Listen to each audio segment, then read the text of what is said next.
JT Daniels at West Virginia, Kedon Slovis at Pitt, and Jaxson Dart at Ole Miss, all former USC quarterbacks. Now, you know what I think about all three of them.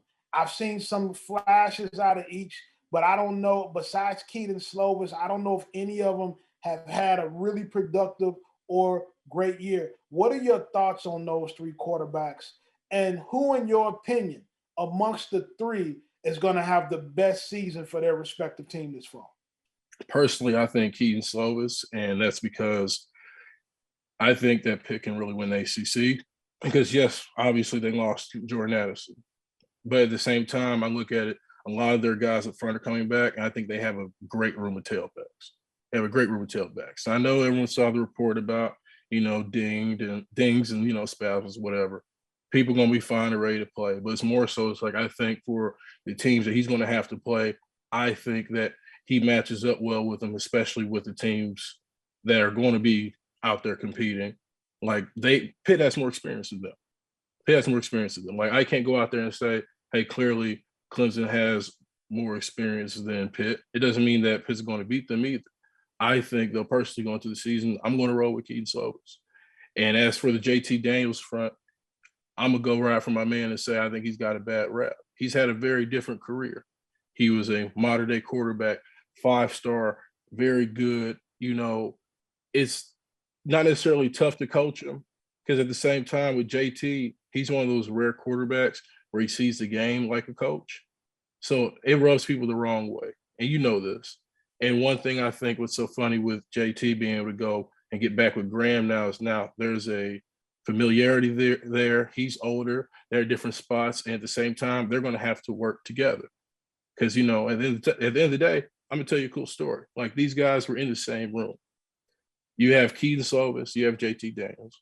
And I teach Kedon, hey, 1, 2, 3, this is the way you got to read it. It's okay, cool, bet. This is how I'm going to do it.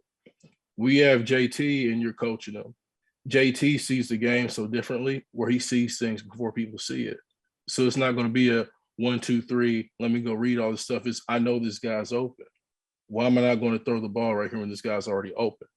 So like two different quarterbacks that play the game completely different. Like JT is going to walk you down. Kedon's going to sling the ball. And then you got Dart. We got a fun we want to talk about with Dart. I think Dart is going to be great for Ole Miss. I think he can be great for Ole Miss once he figures out the system because he's still a young quarterback. Let's not get too ahead.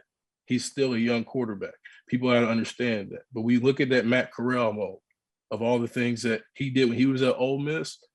That's similar to what Dart did last year, and he's still figuring out how to play. You mentioned that Daniels and Slovis were in the same room together.